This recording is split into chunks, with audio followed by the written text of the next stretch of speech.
Kaip keitėsi per tuos 9 metus jūsų veikla ir jūsų tas pasitikėjimas ir Iš klientų pusės? taip, iš klientų pusės ir augimas? Tai pradžioj buvo taip, kad mūsų pirmieji klientai buvo tiesiog lietuviai dirbantis Danijoje, nedidelės kompanijos, kuriems tiesiog reikėjo pagalbos su darbuotojų paieška.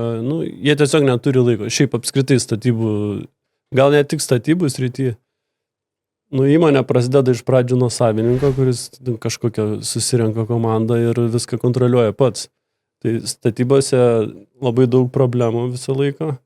Ir dažniausiai tas savininkas, jeigu iki 20-30 darbuotojų, jisai neturi laiko, tikrai neturi laiko ieško darbuotojų.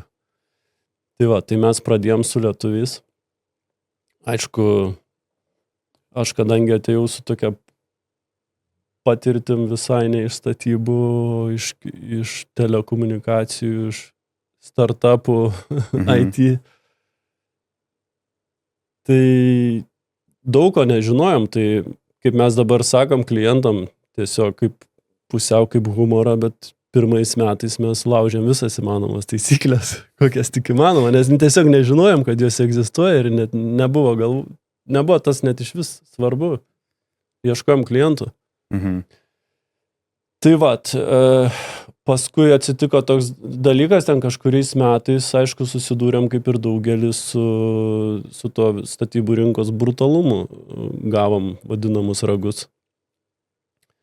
Iš vieno danų kliento po to reikėjo atidirbinėti porą metų. Tiesiog nesumokėjo. Tai tokie dalykai vyksta.